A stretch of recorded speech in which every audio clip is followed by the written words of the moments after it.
샬롬, 우리 주 예수 그리스도께서 주시는 은혜와 평강이 함께하기를 축복하고 또한 기도합니다. 오늘 함께 읽고 묵상할 시편 말씀은 시편 104편입니다. 그런데 시편 104편은 꽤 긴 시에 해당합니다. 그래서 함께 묵상을 나누면서 본문을 살펴보도록 하겠습니다. 이 묵상 영상을 시청하시고 난 연후에 개역 개정 성경이나 혹은 표준 세번역 성경으로 전체를 한번 읽어보시면 또 유익하리라 생각됩니다. 저는 오늘 이 시편 104편을 나의 기도를 기쁘게 여겨주소서라는 제목을 가지고서 함께 생각해 보고자 합니다. 자연의 웅장하고 광대한 모습을 보신 적이 있습니까? 그때 우리는 말할 수 없는 감동을 받습니다. 그런 감동은 인생살이의 근심과 걱정을 잊게 만들기도 하죠. 더욱이 자연을 지으신 하나님을 생각하면 무엇인가 부족해서 동동거리며 하나님께 달라라고 말하는 사람도 찬양하며 하나님의 경이로우심 때문에 새로운 기도가 드려지게 되어집니다. 시편 104편은 창조의 기사를 말하는 창세기 1장에 대한 감동을 감사의 시로 쓴 것으로 알려지고 있습니다. 창세기 1장은 하나님의 창조와 질서의 시작을 말합니다. 그것은 사실의 기록입니다. 또한 변할 수 없는 진실입니다. 반면에 시편 104편은 하나님께서 시작하신 창조와 창조 질서가 선하신 하나님의 인격 속에서 활기찬 생명력으로 계속되고 있는 것을 보여줍니다. 시인은 선하신 하나님께서 창조하신 세계가 선하신 하나님의 인격 안에서 지속적으로 조화를 이루는 모습을 한 폭의 그림처럼 시로서 표현하고 있습니다. 따라서 시편 104편의 시인은 성경을 묵상하며 자신을 둘러싸고 있는 모든 것을 통해 하나님의 선하심의 인격을 느끼고 있는 것입니다. 시인은 하나님께서 창조의 일을 하실 때 거기 있으면서 그 일을 본 사람이 아닙니다. 창조의 결과 속에 살아가며 성경을 통해 창조의 시작과 지속을 바라보며 하나님께서 하신 일에 화답하는 기도를 드리고 있습니다. 시인은 시편 104편을 통하여 성경과 만물 속에 있는 하나님의 부유함과 충만함을 느끼고 또 그것을 말하고 기도하고 있는 것입니다. 1절과 2절의 상반절은 빛을 창조하신 첫날을 생각하며 세상은 하나님의 빛과 생명으로 부유하고 충만한 세상임을 송축하고 있습니다. 내 영혼아 여호와를 송축하라. 여호와 나의 하나님이여 주는 심히 위대하시며 존귀와 권위로 옷 입으셨나이다. 주께서 옷을 입은 같이 빛을 입으시며 1절에서 시인은 모든 존재보다 먼저 스스로 계셨던 창조의 하나님을 자신의 하나님이라 부릅니다. 그것은 하나님의 생명과 자신의 생명이 연결되어 있음을 알기 때문입니다. 모든 것의 시작은 하나님의 존재, 즉 하나님의 생명과 빛으로부터 시작되어졌기에 존재하는 것들의 위대함, 존귀, 권위와 비교할 수 없음을 생명과 빛을 감싸시는 주께서 입으신 옷으로 표현하고 있는 것입니다. 하나님께서 항상 스스로 계시기에 하나님을 둘러싸고 있는 하나님 자신의 생명과 빛은 영원합니다. 창조된 모든 것은 그 하나님의 영원한 빛 가운데 있는 일부로 존재하고 있는 것입니다. 이처럼 사람이 살고 있는 세상은 하나님의 빛으로 오는 생명으로 부유하고 충만한 곳입니다. 2절의 하반절부터 4절은 궁창을 나누시고 하늘을 존재하게 하신 창조의 둘째 날을 생각하며 지금도 계속되는 창조주 하나님의 능력을 송축합니다. 하늘을 휘장같이 치시며 물에 자기 누각에 들보를 얹으시며 구름으로 자기 수레를 삼으시고 바람 날개로 다니시며 바람을 자기 사신으로 삼으시고 불꽃으로 자기 사역자를 삼으시며 시인은 증명할 수 없는 궁창이나 알 수 없는 하늘에 대해 논하지 않습니다. 2절 하반절에서 광대한 우주를 커튼을 펼치던 것처럼 펴시는 그 아무 힘도 들이지 않고 숫자를 셀 수 없는 별들이 있는 하늘을 만드신 하나님의 능력을 말하고 있는 것입니다. 시인은 3절에서 물을 자세하게 살핍니다. 물이 수증기가 되어 위로 올라가고 구름이 만들어지고 기압 변화에 의해 바람이 만들어지고 구름에서 발생하는 번개를 4절에서 불꽃으로 말하고 있습니다. 시인은 모든 것이 하나님의 창조 질서를 따라 만들어지고 존재하고 소멸하며 그런데 넓게 보니까는 하나님의 합력하여 선을 이루시는 것을 위해 조화를 이루고 있음을 말하고 있는 것입니다. 이 같은 하나님의 선을 이루는 조화는 하나님의 능력으로 계속되고 유지됩니다. 이처럼 사람이 살고 있는 세상은 하나님의 선을 조화롭게 이루는 하나님의 능력으로 부유하고 충만한 곳입니다. 5절부터 18절은 땅을 창조하신 창조의 셋째 날을 생각하며 장차 있을 은혜를 준비하신 하나님을 송축합니다. 땅에 기초를 놓으사 영원히 흔들리지 아니하게 하셨나이다. 옷으로 덮음같이 주께서 땅을 깊은 바다로 덮으심에 물이 산들 위로 솟아올랐으나 주께서 꾸짖으시니 물은 도망하며 주의 우레소리로 말미암아 빨리 가며 주께서 그들을 위하여 정하여 주신 곳으로 흘러갔고 산은 오르고 골짜기는 내려갔나이다. 주께서 물의 경계를 정하여 넘치지 못하게 하시며 다시 돌아와 땅을 덮지 못하게 하셨나이다. 여호와께서 샘을 골짜기에서 솟아나게 하시고 산 사이에 흐르게 하사 각종 들 짐승들에게 마시게 하시니 들나귀도 해가라며 공중의 새도 그 가에서 깃들이며 나뭇가지 사이에서 지저귀는도다. 그가 그의 누각에서 산에 물을 부어주시니 주께서 하시는 일의 결실이 땅을 만족시켜 주는도다. 그가 가축을 위한 풀과 사람을 위한 채소를 자라게 하시며 땅에서 먹을 것이 나게 하셔서 사람의 마음을 기쁘게 하는 포도주와 사람의 얼굴을 윤택하게 하는 기름과 사람의 마음을 힘있게 하는 양식을 주셨도다. 여호와의 나무에는 물이 흡족하며 곧 그가 심으신 레바논 백합목들이로다. 새들이 그 속에 깃들이며 학은 잣나무로 집을 삼는도다. 높은 산들은 사냥을 위하며 바위는 너구리의 피난처로다. 5절에 땅의 기초를 놓으사 영원히 흔들리지 아니하게, 또 9절에 물의 경계를 정하여 넘치지 못하게 하시며 다시 돌아와 땅을 덮지 못하게 하셨나이다 라는 표현을 생각해 보십시오. 창조의 질서에 따라 존재하는 모든 것들은 빛과 땅과 물과 공기에 의지해서 살아갈 수밖에 없습니다. 이런 것들이 먼저 지음을 받았습니다. 이처럼 생명과 생명을 유지하고 번성하게 하는 기초가 선하신 하나님께서 정하고 통제하는 의지를 따라 존재하고 움직입니다. 하나님께서 빛, 땅, 물, 공기와 같은 자연의 강력한 존재를 선하신 하나님의 의지를 따라 통제하는 것은 이미 창조된 것들이 의지하고 존재할 수 있도록 이미 준비해 놓으신 은혜입니다. 10절에서부터 13절에 하나님의 의지에 따라 움직이는 것들로 인해 하나님의 일은 결실을 맺고 이미 창조된 땅도 만족을 얻는 것을 보여주고 있습니다. 땅과 같은 불변하는 것들이 순종할 때 가변적인 것들이 존재할 수 있고 불변적인 존재가 만족을 얻을 수 있는 것입니다. 사람은 하나님의 형상, 즉 하나님의 인격을 따라 창조되었습니다. 오직 사람만이 영혼과 마음을 가지고 하나님과 교제할 수 있습니다.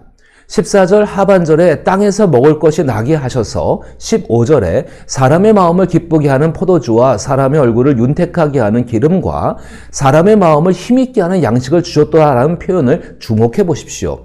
영혼과 마음을 가지고 있는 사람을 만드시기 이전에 이미 기쁨과 윤택, 즉 평안과 힘있게 하는 것들을 준비해 놓으셨다는 것을 명백히 말하고 있습니다. 이처럼 사람이 살고 있는 세상은 하나님께서 미리 준비해 놓으신 은혜로 부유하고 충만한 곳입니다. 19절에서부터 23절은 넷째 날의 창조를 생각하며 하나님의 섭리를 송축합니다. 여호와께서 달로 절기를 정하시며 해는 그 지는 때를 알도다.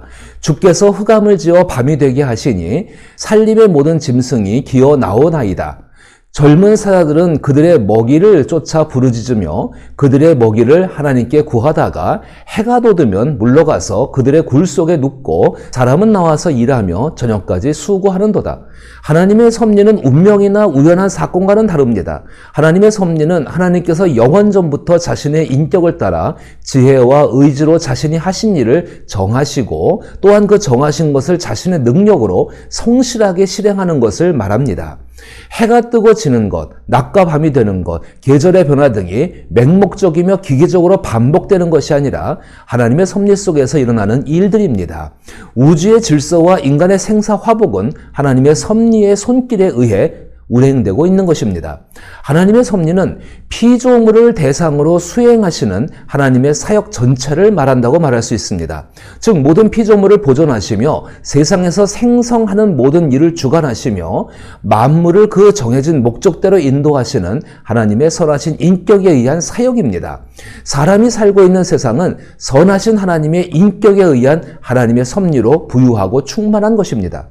24절에서부터 26절은 다섯째 날의 창조를 생각하며 하나님의 지혜를 송축합니다. 여호와여, 주께서 하신 일이 어찌 그리 많은지요. 주께서 지혜로 그들을 다 지으셨으니 주께서 지으신 것들이 땅에 가득하니이다. 거기에는 크고 넓은 바다가 있고 그 속에는 생물 곧 크고 작은 동물들이 무수하니이다. 그곳에는 배들이 다니며 주께서 지으신 리워야단이 그 속에서 노나이다. 창조의 다섯째 날에 어류와 조류가 창조되었지요. 그런데 그때 만들어져서 오늘날에도 있는 어항 속에 있는 조그마한 물고기 한 마리를 천천히 자세하게 살펴보십시오. 신비하고 놀라울 뿐입니다. 그리고 창조 때에 얼마나 많은 종류의 어류와 조류가 있었을까를 생각해 보십시오. 그 모든 것들이 사람의 이성으로 상상도 할 수 없는 것입니다. 24절의 주께서 지혜로 그들을 다 지으셨으니라는 표현처럼 사람이 살고 있는 세상은 하나님의 지혜로 부유하고 충만한 곳입니다. 사람은 성경을 따라 천천히 자세히 그리고 넓게 볼 때 하나님의 지혜의 놀라움을 알 수 있습니다. 하나님께서는 자신이 창조하신 것들이 번성하며 움직이는 것을 바라보시며 보시기에 좋게 여기시고 하나님의 만족을 위해 생육하고 번성하며 충만한 복을 주셨습니다. 27절에서 30절은 창조의 여섯째 날을 생각하며 오늘의 삶을 풍성케 하시는 하나님을 송축하고 있습니다. 이것들이 다 주께서 때를 따라 먹을 것을 주시기를 바라나이다.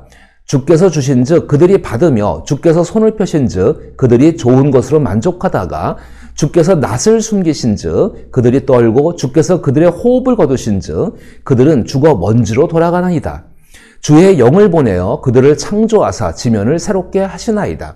하나님의 창조와 창조 질서는 하나님의 빛과 생명, 하나님의 능력, 하나님의 은혜, 하나님의 섬김, 하나님의 지혜로 부유하고 충만합니다. 존재한다는 것은 생명이 있다는 것입니다. 하나님의 창조의 질서는 생명을 가지고 변화하며 성장하고 성숙해져서 하나님의 창조 목적을 이루게 합니다. 하나님께서는 하나님의 빛과 생명, 능력과 은혜, 섭리와 지혜로 창조의 목적을 이루도록 공급하시고 채워주십니다. 하나님의 채워주심은 28절의 주께서 손을 펴신즉 그들이 좋은 것으로 만족하다라는 표현처럼 부족함이 없는 만족과 풍요로움으로 하나님의 섭리에 순종하게 합니다.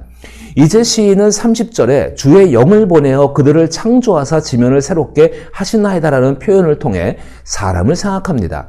하나님께서 사람에게 맡겨주신 사역은 하나님의 선한 인격을 따라 모든 것을 합력하여서 지면을 새롭게 하는 것입니다. 31절에서부터 35절은 시인의 묵상과 기도를 연합하시는 하나님을 송축합니다. 여호와의 영광이 영원히 계속할지며 여호와는 자신에게 행하시는 일들로 말미암아 즐거워하시리로다. 그가 땅을 보신즉 땅이 진동하며 산들을 만지신즉 연기가 나는도다. 내가 평생도록 여호와께 노래하며 내가 살아있는 동안 내 하나님을 찬양하리로다. 나의 기도를 기쁘게 여기시기를 바라나니 나는 여호와로 말미암아 즐거워하리로다. 죄인들을 땅에서 소멸하시며 악인들을 다시 잊지 못하게 하시리로다. 내 영혼아 여호와를 송축하라. 할렐루야. 시인의 묵상은 31절의 여호와는 자신께서 행하신 일들로 말미암아 즐거워하시로다라는 표현처럼 하나님의 즐거움입니다. 시인의 기도는 자신의 삶이 하나님의 즐거움을 위한 것이 되기를 바라는 하나님께서 맡기신 지면을 새롭게 하는 일에 자신을 희생하는 삶을 사는 것입니다. 현대의 크리스찬들은 창세기 1장을 분석하고 과학과 이성으로 증명하라고 합니다. 그러나 시인은 창세기 1장을 분명하게 실존한 사건으로 받아들이고 창세기 1장에서 일하신 하나님을 현실에서 알고 느끼며 믿고자 합니다. 시인은 창세기 1장을 따라 자신이 살아가고 있는 세상을 넓게 그리고 자세하게 보려고 합니다. 그로 인해 질서와 조화를 통해 합력하여 선을 이루시는 하나님의 충만하심과 부유하심을 느낄 수 있는 것입니다. 특별히 부유하심에 대해서 고린도후서 8장 9절의 우리 주 예수 그리스도의 은혜를 너희가 알거니와 부유하신 이로써 너희를 위하여 가난하게 되심은 그의 가난함으로 말미암아 너희를 부유하게 하려 하심이라. 이 말씀처럼 주 예수는 이 땅에 오신 생명이며 빛이십니다. 주 예수는 하나님의 즐거움을 위하여 지면을 새롭게 하는 일에 자기의 생명을 내어주면서까지 자기를 희생하셨습니다. 그것이 주 예수는 부유한 분이시지만 우리를 위하여 가난하게 되신 일입니다. 그것은 하나님의 새로운 창조의 일입니다. 자연 만물에 담겨져 있는 생명과는 비교할 수 없는 영원한 생명의 세계입니다. 성경을 통해 주 예수를 천천히 자세히 그리고 넓게 보시길 바랍니다.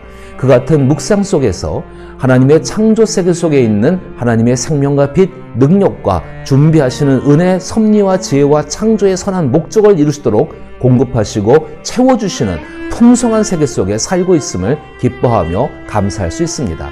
예수 그리스도 안에서 하나님의 부요함을 가지고 살아갈 수 있는 것은 하나님께서 스스로 계셨으므로 모든 것이 시작될 수 있었던 것처럼 주 예수께서 스스로 오심으로 부요한 부활의 삶이 우리 가운데 시작하셨기 때문입니다. 이제 세상을 하나님의 부요함으로 채우기 위해 나의 삶을 사용해 달라고 기도하십시오. 그리고 그 삶을 살아가십시오. 그것이 온 땅을 새롭게 하는 예수를 닮아가는 삶입니다. 그리하여 거듭난 사람으로 넓게 보며 지면을 새롭게 하는 하나님께서 맡기신 사역을 자신의 짧은 생애를 통하여 주 예수처럼 이뤄갈 수 있기를 나사렛 예수 이름으로 축복합니다.